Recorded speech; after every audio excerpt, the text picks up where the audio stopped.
Hi, I'm Yacht Chef Sandy. Welcome back to my galley. Today we have an exciting day ahead of us because we're going to a sidewalk cafe in Paris. I recently had the chance to go to Paris with some of my friends, Tony and Melody, and my husband, Captain Dirk, and we had a blast. And we love the sidewalk cafes, and one of our favorite things to have there was the croque monsieur sandwich, which is kind of like a grilled cheese on steroids. So we'll go through that process, and you'll see that in a moment. But we'll be doing the croque monsieur as our sandwich with some garlic parmesan potato wedges. And then for a beautiful dessert, we're going to have an almond croissant.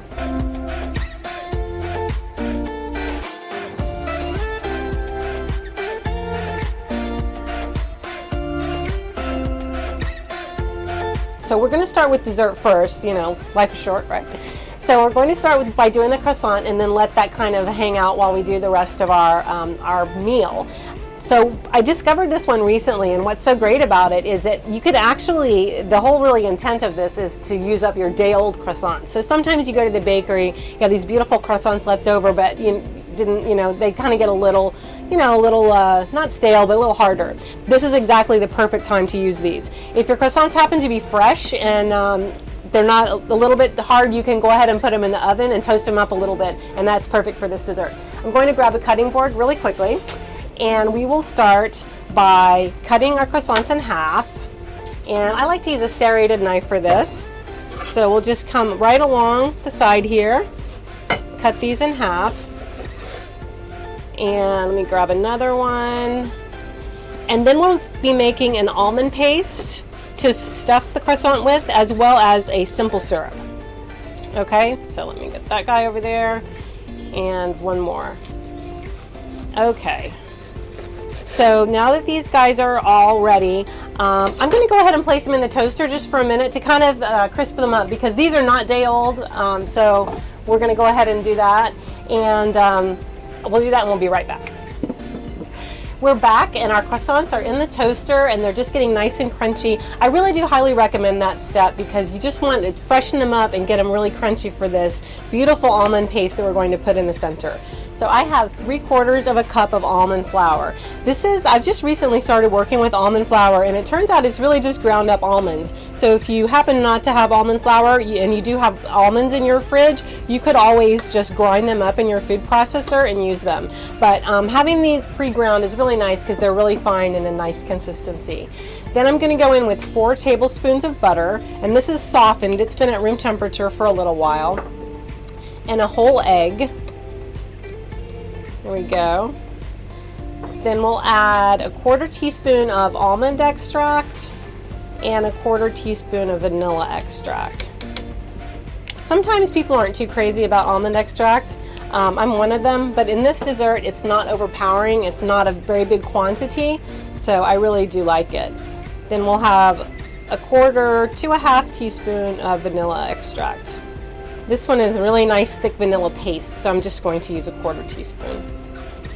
Okay, I heard my toaster go off behind me, so I know my croissants are nice and toasty, so that's great. I'll just let them sit. Oh, look how beautiful they are. I'll let them sit there for a moment while we finish up our paste. We are going to take about 1/8 of a teaspoon of sea salt. This is our beautiful sel de fleur from our sponsor. I'm going to add that, and then this is 1/4 cup of granulated, oops, made a mess, 1/4 cup of granulated sugar. And we're just adding all of this to the work bowl of our food processor. It's super simple, and we're just going to put it on and just blend this until it's well combined.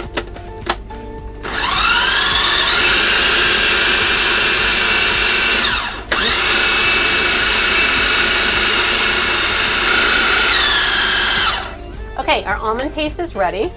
So I just processed it in the food processor until it all came together, and it's just a beautiful consistency. Kind of looks like about the consistency of room temperature cream cheese or something like that. So now we're going to assemble our croissants. So I wanted to point out a little mistake that I made earlier when I cut these croissants in half. I misjudged the center, and this one here I accidentally made a hole, okay? But you know what? All I did was I cut a piece off the other side, and I'm just gonna put it right there and patch it, and no one's ever going to know. So gotta love that, right? So the first thing we're going to do is, these are nice and toasty. One moment, my timer's calling me. These are nice and toasty, and we're going to brush the tops with a little bit of simple syrup. So this is half sugar, half water, with about just a drip of vanilla extract and almond extract, okay? So I keep this on hand, so this was already made up, so I didn't make a fresh batch. We're just going to spread this gently on our croissants, not too much. We don't want them to become soggy, but it really does just add a little something nice once we put it all together. So we will do that, and then we'll come in here with our beautiful almond paste, and that is just gorgeous. And we'll go ahead and just spread it as much as we like. I usually use, you know, a good 2-3 tablespoons here, and that's just wonderful. You don't want to use too much or it can get a little bit soggy, especially if it sits for a little bit before you have it, but just that's a beautiful amount right there. That's probably about 3 tablespoons. So that looks great, and this is nice and sweet, not too sweet, but it's just delicious. One more little. Okay, perfect. Now we're just going to simply top this with our other side of our croissant, and you can kind of see the almond paste coming through. I like to offset it a little bit so you can see that coming through. And then I'm going to just dust this with a little bit of powdered sugar. Already it looks pretty good. It looks professional. It's great to have, when you use your powdered sugar or your icing sugar, just put it in a little fine strainer and then tap it like this, because that makes a really nice distribution, and that's absolutely gorgeous. All right, and then just finally some roasted almond slices. And what I did with these was I dry roasted them in a pan with no oil, and it just gives them a beautiful flavor. And then I'll just move these over to my little pastry display here. And that is a beautiful little dessert, and that is great. You can have this with coffee, you could have it after lunch, you could have it after a dinner, and it's just absolutely beautiful. After dinner, you might want to serve it with some whipped cream or some homemade ice cream, and that would be fantastic. I made these the first time and took them to my good friend Chef Davide's house, and we had a wonderful time. He has a beautiful home in the British Virgin Islands, and he was kind enough to invite us for dinner, so I brought these as a little treat. So thank you for watching this, and we will be back to do the next step of our meal today, which will be our garlic parmesan potato wedges. All right, so we'll see you in a little bit.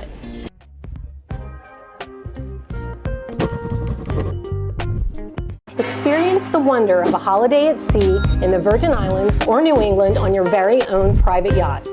You'll experience a fantasy-filled week of white sand beaches, amazing sunsets, gourmet meals, and the best time you can possibly imagine. Make memories with your friends and family that you will never forget.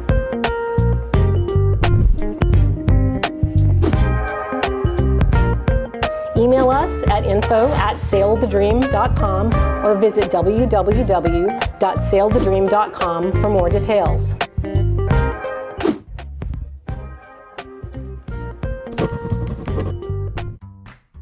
Have you ever said, "I'll take that dream vacation someday"? Well, at Cool Cat Charters, someday is now. We offer all-inclusive private yacht charters at every price point, for the more budget-minded traveler up to a full luxury experience.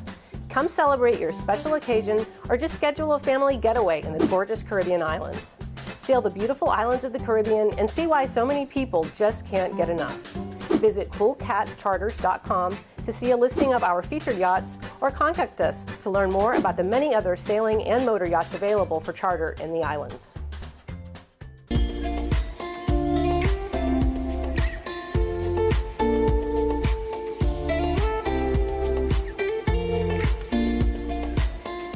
Now that we've finished our dessert, we're just going to have that set aside, and we're going to work on our crispy Parmesan potato wedges.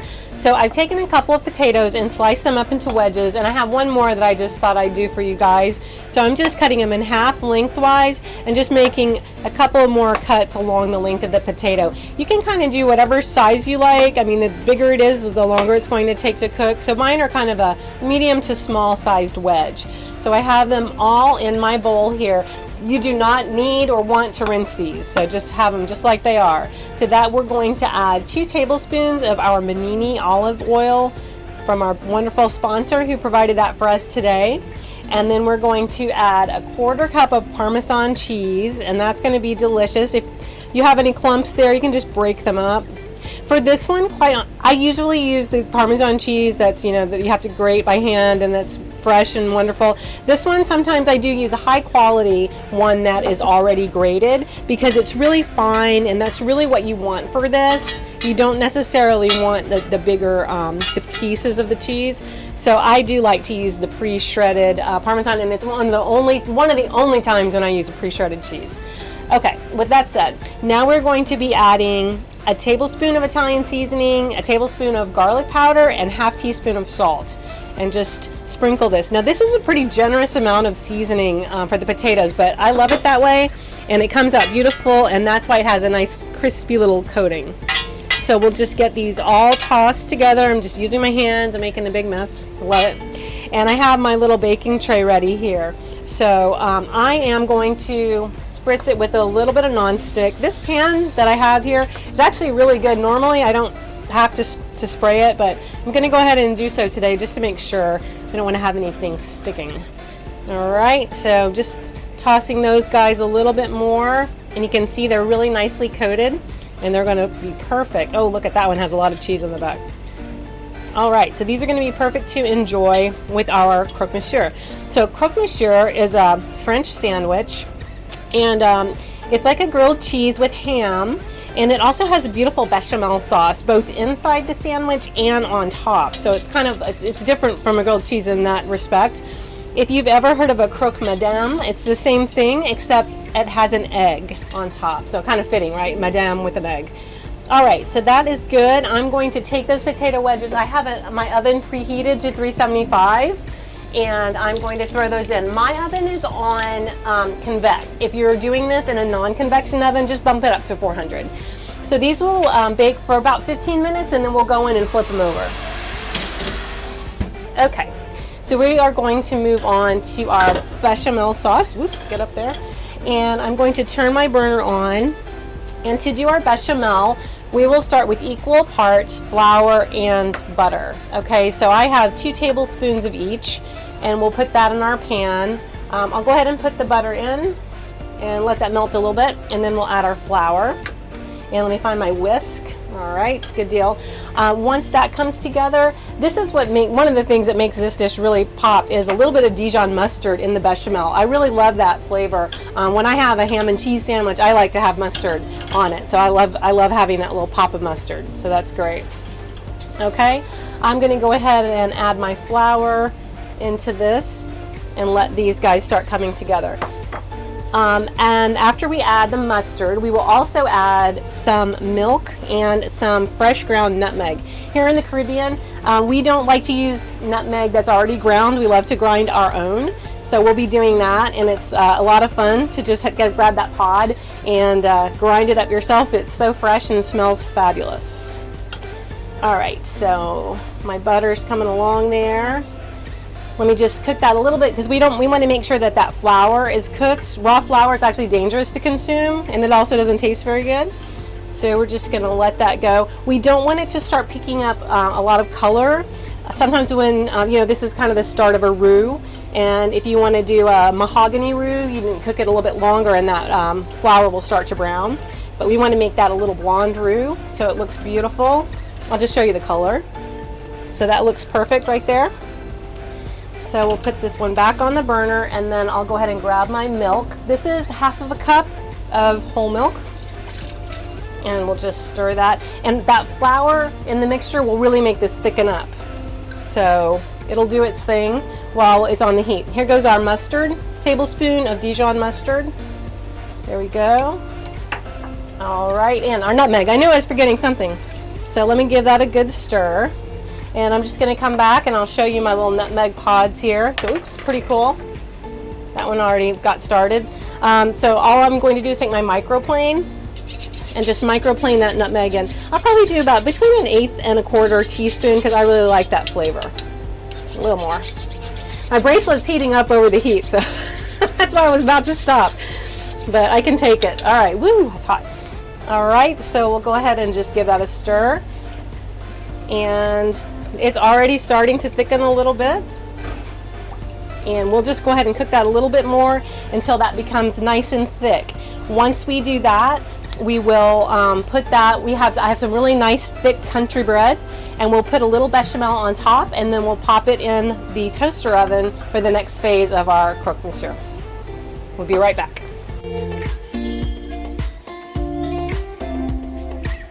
Now we're ready to put our sandwiches together, and I finished up the bechamel and I have it in this ramekin, but I want to show you what it looks like in the pot because I want you to see how nice and beautifully thick it is. So it's absolutely gorgeous. It's a perfect consistency. So that really thickened up beautifully, and it only takes a couple of minutes, okay? So what we are going to do is first we have a baking sheet lined with parchment paper, okay, so that's important. And I just have my bread. This is a nice thick slice of bread. This is actually challah bread, but you can use white bread or wheat bread or whatever you like. I think something in the white variety would work best. So we're just going ahead and spreading our bechamel sauce on each piece of bread, going all the way to the edge. And so that's two down, number 3.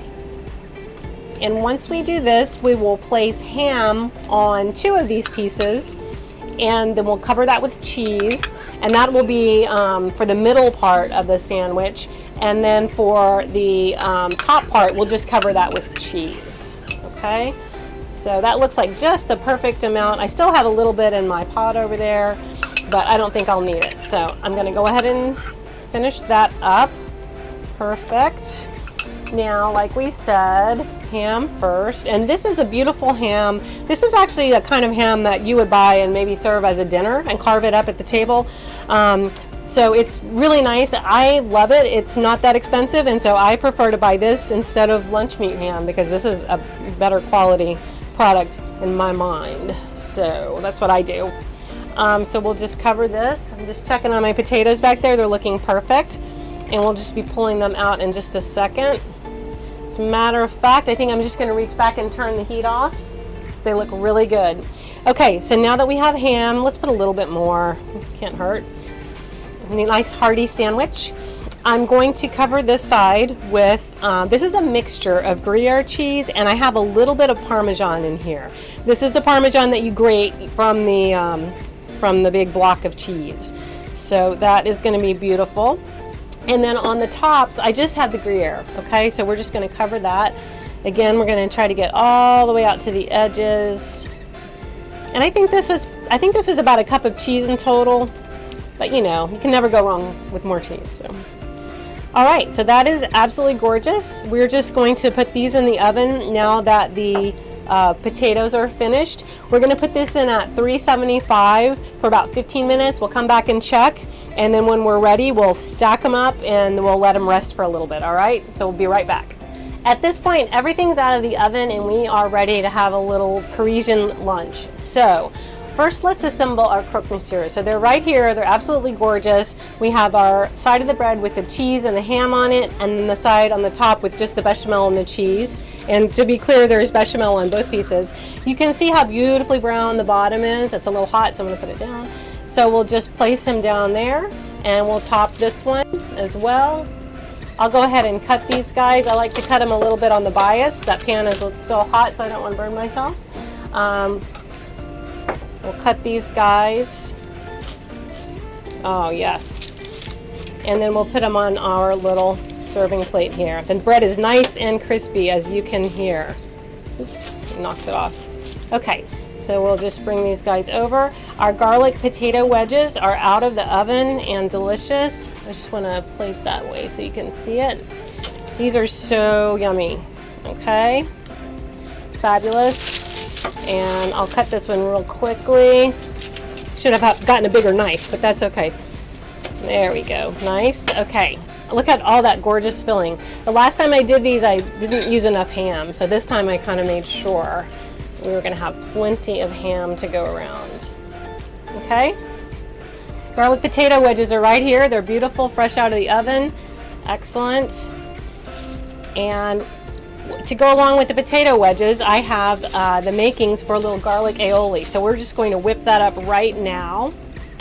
And it is just garlic, a little mayonnaise, and some Italian seasoning, and a little bit of that salt de fleur. So there we go. It's beautiful. And you can use as much garlic as you like. I kind of like mine a little bit garlic heavy. So it's totally to your taste. And I'll just dollop that right on my serving plate. Looks amazing. Oh, look at that. That is gorgeous. And my potato fell off, so we're going to bring him up. And so that is our beautiful croque monsieur with crispy garlic potato wedges. And we have our beautiful almond croissants to go with it. We're all set. All we need is a glass of rosé and we'll be good to go. Thank you so much for watching. I'm Yacht Chef Sandy. You can go to my website, yachtchefsandy.com, and you can find all the links to follow me in all the places, and you can also get some great recipes. So I hope to see you there.